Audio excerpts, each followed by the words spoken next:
డెఫినెట్గా రాబోయే 5 ఏళ్లలో 40,000 కోట్లు మేము లెక్కపెట్టింది ఎట్లా అంటే అధ్యక్ష, ఇప్పుడున్న నరేగా, ఇప్పుడున్న 14th ఫైనాన్స్ కమిషన్ ఇచ్చే డబ్బులను బట్టి లెక్కపెట్టినాం. కానీ డెఫినెట్గా పెరుగుదల ఉంటుంది అధ్యక్ష. 15th ఫైనాన్స్ కమిషన్ ఇచ్చే రికమెండేషన్లో స్థానిక సంస్థల నిధులు పెంచుతారు. ఖచ్చితంగా 100/100% నరేగా నిధులు గ్రామ పంచాయతీల ద్వారానే ఖర్చు పెట్టిస్తాం అధ్యక్ష. సర్పంచుల చేతనే ఖర్చు పెట్టిస్తాం. ఈ నరేగా నిధులు, కేంద్ర ఫైనాన్స్ కమిషన్ నిధులు, మన రాష్ట్ర ఫైనాన్స్ కమిషన్ నిధులు, వారి సొంత ఆదాయం అన్నీ కలిపి సుమారు 50,000 కోట్లు ఈ టర్మ్లోనే ఖర్చు కాబోతాయి. 50,000 కోట్లు ఖర్చు అయిన తర్వాత గ్రామాలు బాగలేవు ఎందుకుండే అధ్యక్ష? ఉండి తీరాలి, ఖచ్చితంగా ఉండి తీరాలి. ఆ దిశగా చాలా కఠినంగా వ్యవహారం చేస్తాం. బాధ్యులను శిక్షిస్తాం. ఒక్క రూపాయి కూడా నష్టం జరగకుండా నియంత్రణ చేస్తాం. ఆ పని మీద ఉంటాం.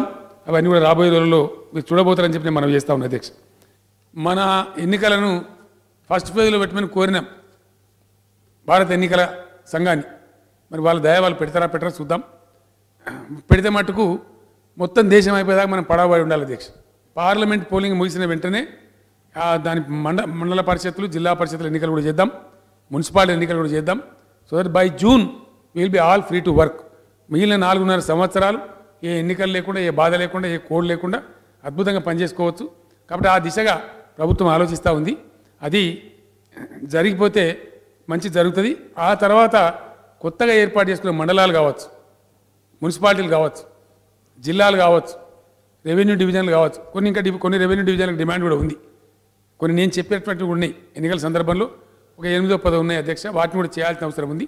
వీటన్నిటికి కలిపి అవసరమైతే ఒక 4-5 వేల సిబ్బందిని రిక్రూట్మెంట్ చేసుకునైనా సరే ఆ జిల్లాలని పరిపుష్టం చేసుకుందాం. కొత్త రాష్ట్రం, కొత్త సెటప్, కొత్త అడ్మినిస్ట్రేషన్ కాబట్టి ఇవి కాకుండా మొన్ననే హైకోర్టు మనకు విభజన అయింది.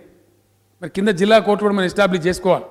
మన సెషన్ కోర్టు మనకు రావాలి, ప్రతి జిల్లాకు సెషన్ కోర్టు రావాలి.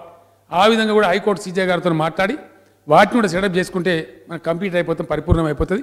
అక్కడ అవసరమైన సిబ్బందిని కూడా, ఆ కోర్టులలో అవసరమైన సిబ్బందిని కూడా ఒకసారి రిక్రూట్ చేస్తే సమగ్రమైనటువంటి కోర్టులు కూడా ఫంక్షన్ చేసే అవకాశం ఉంటుంది.